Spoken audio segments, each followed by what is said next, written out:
Magandang araw mga kaibigan. Bigyan natin ng reaction opinion itong post ang balita ngayon. Makabayan Black umapila. Buhayin muli ang Quadcom versus BP Sara sa lalong madaling panahon. Ay nako.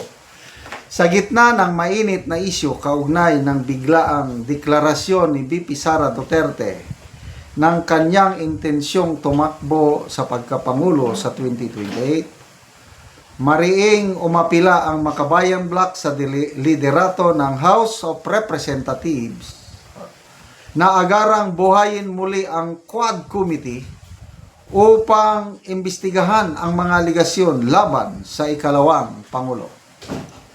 Ayon sa grupo, hindi na dapat patagalin pa ng Kongreso ang pagbubukas muli ng Quadcom, lalo na't kasabay ang umiinit na usapan sa 2020 elections, ang paglutang umano'y seryosong payag ng dating bagman na si Ramel Madriaga.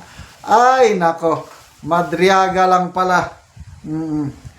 Kabilang sa mga nanawagan ng agarang aksyon sina ACT Teachers Party List Representative Antonio Tino, Kabataang Party List Representative Breneco, at Gabriela Party List Representative Sara Ilago. Sa ngayon, hinihintay pa ang desisyon ng liderato ng Kamara kung muling bubuksan nga ba ang Quadcom habang patuloy ang panawagan ng Makabayan para sa agarang investigasyon. Grabe oh, talagang natataranta na sila. Hindi sila alanganin na kasi sila sa impeachment. Yan ang tingin ko Dahil baka marami ng kongresista ngayon na alanganin ng mag-endorse yung 1/3 or 106 congressman, baka nakikita nila na malabo na. So kailangan nila ng something to put the Vice President down para mailagay lang sa limelight, para ma-highlight ang mga alleged pagkakasala o alleged kakulangan ni BP Sara. So Quadcom, hindi lang si Tatay Digong ang Quadcom nila. BP Sara, anong basihan nila? Ramil Madriaga testimony. Wow! Bring it on! Oh, nung bago magbukas ang 20th Congress, narinig ko yang si Congressman Abante. Nakapagsalita siya na plano niyang buhayin muli ang Quadcom. July nagbukas. August, September, October, November, December, January, February, 7 buwan na, wala pa rin nabuksan na Quadcom. Bakit? Wala naman siyang kasama. So makabilang buhay na si Congressman ako. Congressman Ace Barbers, wala naman dyan. Si Fernandez, graduate na. Yun pa, si Paduano, wala na. Ang naiwan na lang dyan ay itong si Abante. Oh. So, ano ngayon, Congressman Abante? Please lang, pakisagot ko itong apila. Kung gusto nyong i-open ang Quadcom, to me okay lang. Mas pabor yan kay BP Sara kung imbestigahan nila ulit ang yung Ramil Madriaga, Pogo, kung ano-ano. Kasi ang nangyari, the more na binabato nila si BP Sara ng kung ano-anong akusasyon, the more na tumitibay siya, the more na nagniningning siya, the more na nakikita mo ang kanyang tibay ng loob at kalmado lang siya na kayang-kaya niyang harapin anumang mga aligasyon na binabato sa kanya. Kaya lalong dumarami ang nagtitiwala kay BP Sara. Okay, tingnan nyo dito sa social media. Basta may post tungkol kay BP Sara, positive man or negative. Kung negative yung post, makikita mo, nasa pinakamababa, 80% ang nagre-react, tinatawanan lang yung post na yun. Kung positive naman, nako, ang nagla-like, nagla-love, ganun din. More than 80%. Ganun po, kalakas ni BP Sara sa taong bayan, based dito sa reaction sa social media. So, kanina, may nabasa akong post. Pati DOJ, sinusurit, pinag-aaralan na ang matagal nang naihain na reklamo ng NBI.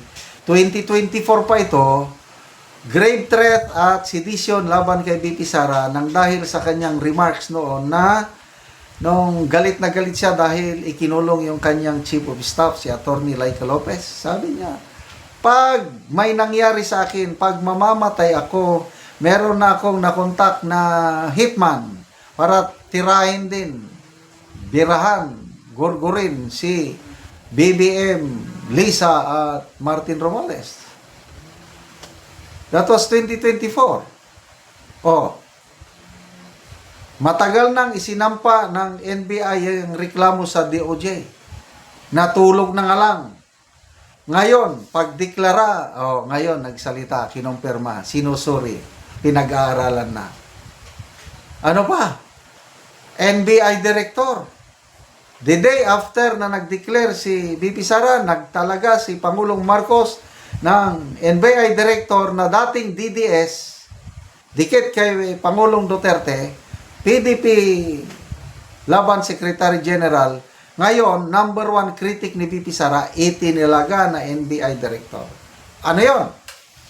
May niloloto? Obserbahan natin. Talagang natataranta sila.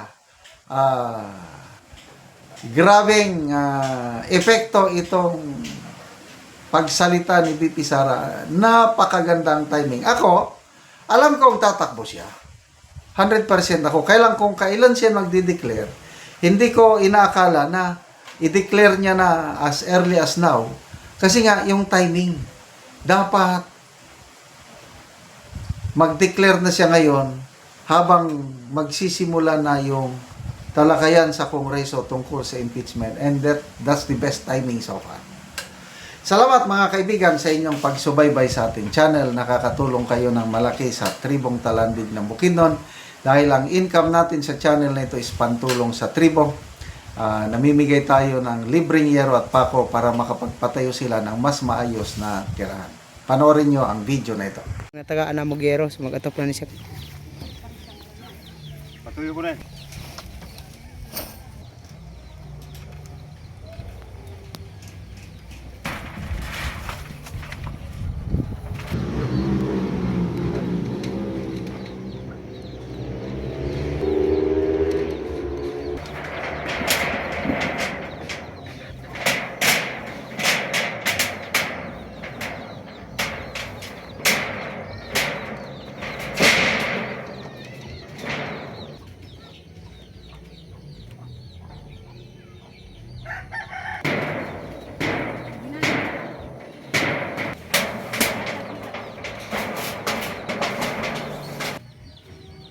Karon naman nagkit sa pag-atop, so may nagkit siya nga atop kay kuha man naman.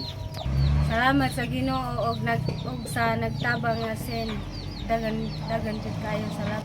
Dili na ko maulanan kay nakahuman ako og atop. So pila da imong anak?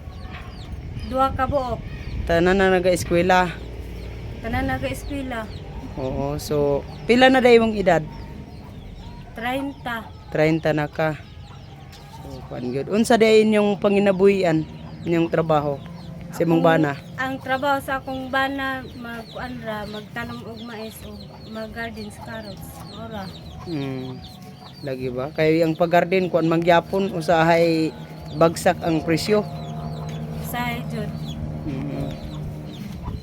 Hinaut unta nga magpadayon ni nga tabang para daghan ang matabangan. So salamat kaayo. Salamat kaayo. So,